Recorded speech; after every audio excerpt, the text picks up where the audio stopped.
Guys,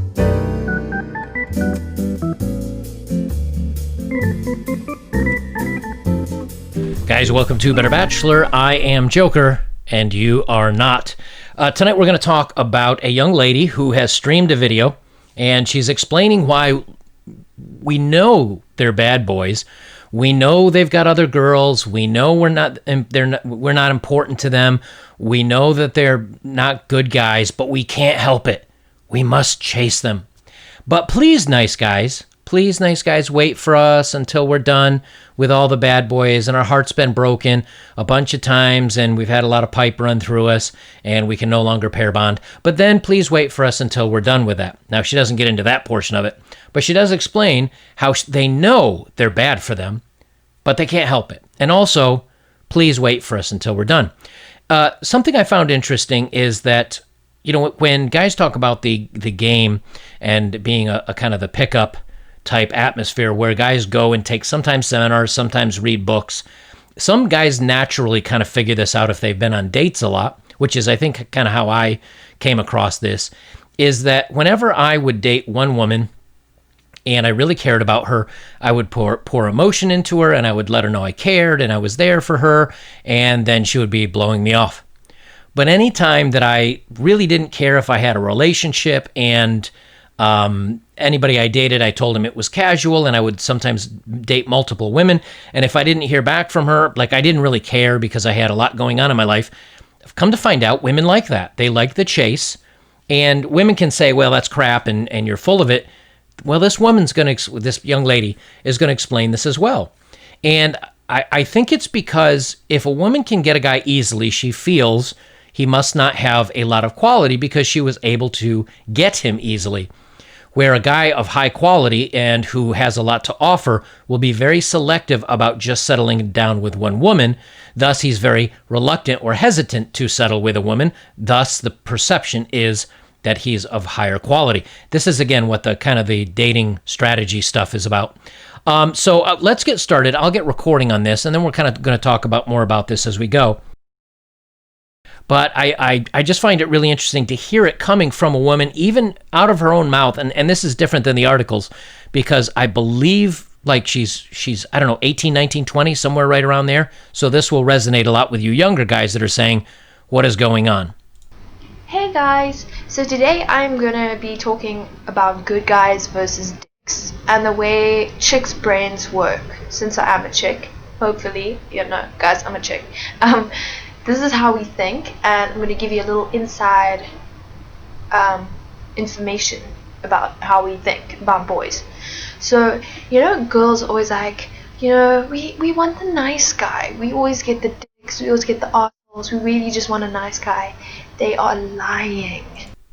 One thing that I think a lot of women don't realize is that nice guy is code for boring guy. It's code for he doesn't have a lot of other things going on in his life. It also may mean shy guy. A lot of times, from an outside view, I would probably be considered like a shy, nice, quiet guy. Why? Because I keep to myself. I do my own thing most of the time.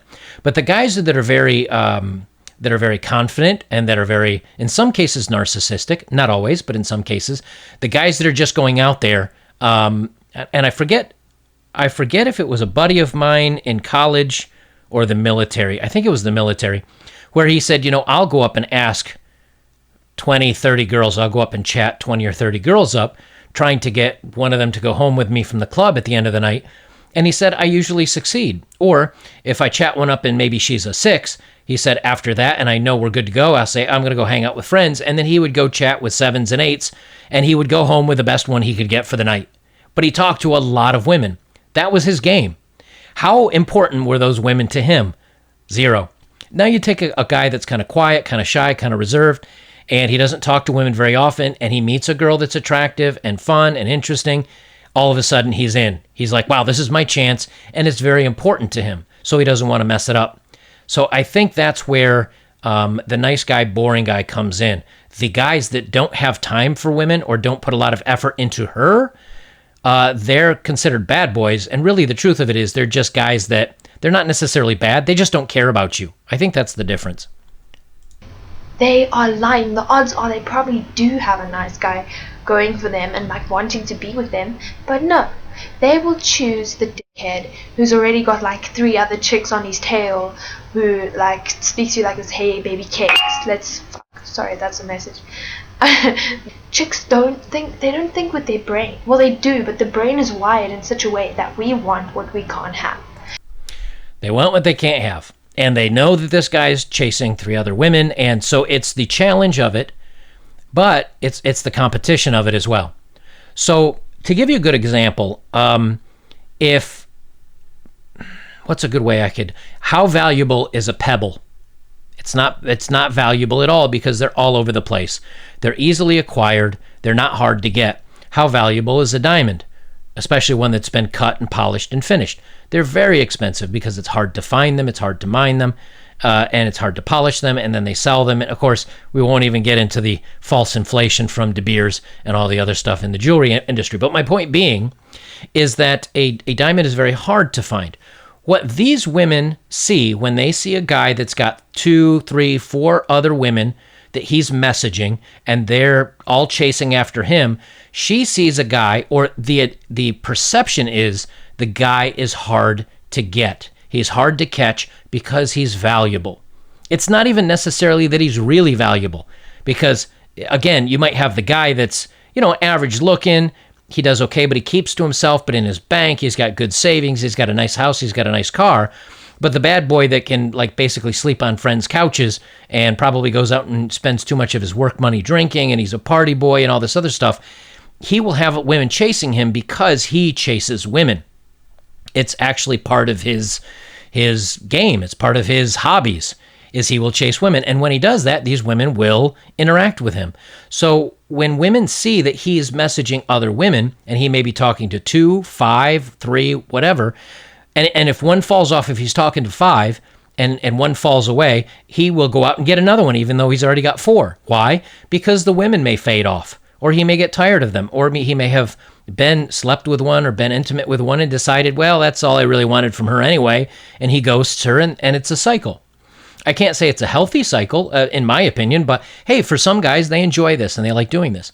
Well, to this woman, instead of the quiet guy that sits at home and may have all his things together, no one's chasing after him, so no one wants him. He's not desirable, you see. He's an easy catch. Or even if he's not an easy catch, no one else is after him. But to the guy that's being chased by all the other women, well, they see that he has social acceptance, that society embraces him, and he's being chased by other women. That means she wants him too, but she wants to be the best one that he stays with and he chooses. Now, ironically, if he chooses her and he decides to stay with her, he's no longer interacting with these other women and she has them all to himself. The value starts to drop because he's not in demand anymore.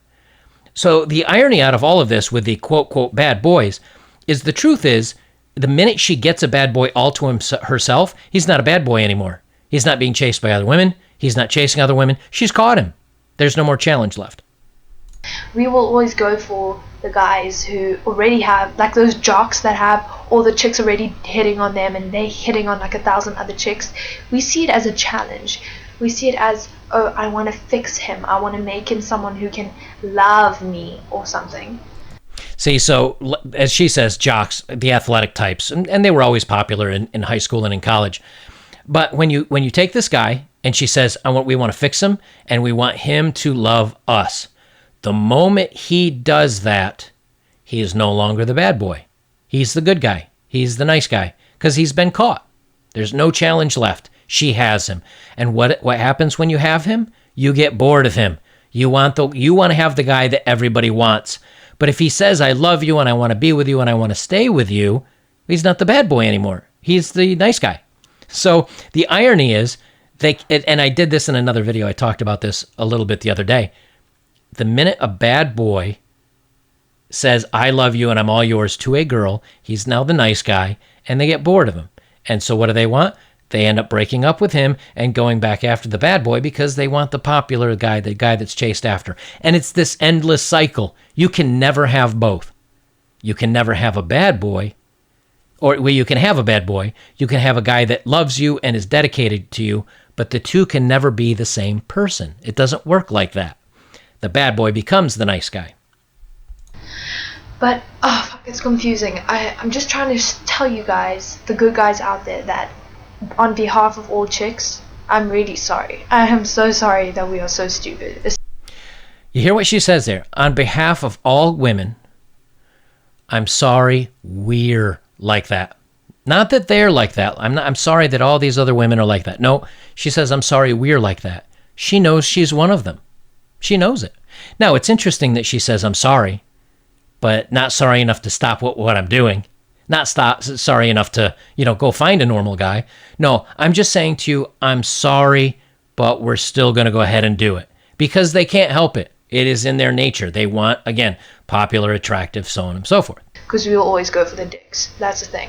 And the thing is, we know it's wrong. We know we should be going for the good guys, but we can't because the good guys are always like, I love you, can't you love me too? They're always like on your tail, like, oh, you're so great, and they're always like complimenting you, and it's so nice, but no, because they're so easy, almost easy to get in a way. All right. I mean, she's not 13. I know that this meow meow thing, she's not 13. I got nothing on that one. But her point is valid, is that they're so easy to get. Again, it's a pebble. I can get nice guys anywhere. I can walk out my door, I'll toss my hair, I'll wear a little low cut something, and the nice guys are right there. They're easy, they're no challenge. And if they had any value, they'd be hard to get. There's something to be said that, and you'd have to fact check me on this one, but a very large percentage of people that win the lottery or win free money, if they come from a poor or a poorer background, they spend the money lavishly, they go crazy, they burn through it all, and they end up right back to where they were, broke. Same thing has happened with young child actors in Hollywood.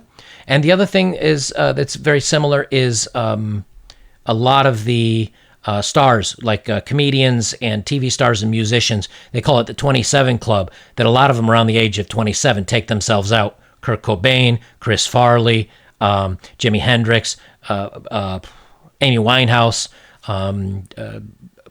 Morrissey. I mean, the list goes on and on. Because they don't know how to handle the influence, the fame, the money.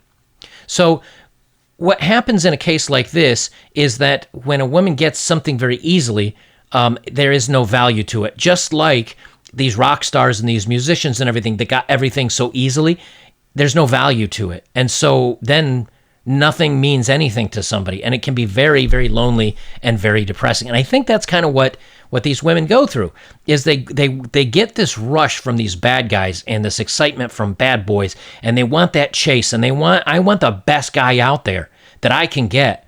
But once they've gotten him, he's not the best guy anymore because they got him, so he can't be the best. There's got to be better out there. There's no excitement in the chase. I know I'm sounding like such a bitch right now, but I'm just trying to explain honestly what's going down in our brains, because secretly we do know that we should be going for the good guys, but we won't because we're fucking stupid. In university or college, chicks, they start going for the nice guys. So there's hope for you guys. I'm just warning you, be prepared for heartbreak, because chicks are fucking stupid. No offense to good chicks out there who actually aren't like this, but I'm just giving you an inside opinion. So the point is that no matter what you do, unless you... Now, here's the irony. Guys going their own way in Bachelors are the ultimate hard to catch. Let me rephrase that. We're impossible to catch. Because once you've really committed to a life alone and a life of doing your own thing, we will never settle down with a woman. Not a single one, at least. We're going to date casually. We're going to do what's in our best interests. And we're going to do what's happy and best for us. So eventually, yes, you take Gisele Bündchen and Tom Brady. Tom Brady's sports star, worth $400 million, whatever. She complains about him because she got him. But at one time, he was the challenge. The minute anytime a woman has a guy, naturally, they're going to find that they get bored of him. Now, in the past, this wasn't really a big problem because women would say, well, I'm going to have kids, I have a family, and that comes first. The family unit comes first. Our happiness, the well-being of the family, that comes first, and there was pleasure in that. But today, there is no more satisfaction in that anymore because, again, the woman can leave, she can take the kids, she can get paid out by child support, she can get money from the government or a good-paying job. There's no incentive. And so now they've gotten addicted to chasing the butterflies and chasing the guys. It's not me saying it. It's the women. Because fucking stupid. And good luck to you guys, and I'm really sorry. And yeah, don't go hating on me just because I told the truth now. I'm just saying. It's not my fault. It's the way my brain's wired. Can't change it. I was born this way. You know what? Here's the funny thing. So she is right, number one, that that is the way women's brains are wired. She's correct on that. But it is possible to say this is your fault, because what's going to happen now, if she just did this in high school or college for a couple of years and then met and fell in love and decided to have like a solid relationship, okay, not a big deal. Women can go through their fun phases like everybody else. It doesn't mean you have to, be intimate with every single guy that you go out and date, but we find that's happening more and more. And actually it's now, body counts zipping up into the 50s and 60s is not a big deal anymore, it seems. But the problem is that this chase is addicting, and that rush of excitement is addicting, and it's a never-ending cycle. And so it continues on up until then the women that the guys that she's chasing after no longer pay attention to her, and she has no shot anymore. And then she says, okay, I'm going to lower my standards a little bit in some cases. Sometimes they don't. I'm going to lower my standards a little bit, and I'm going to chase guys that I feel are below me. The truth is they're not below them. Maybe they're now on par or even a little bit ahead of them, but they feel like they're dating down. And then they don't get interest from those guys. And all of a sudden they realize no one's interested in me anymore. Like they'll ask me out. I can get dates.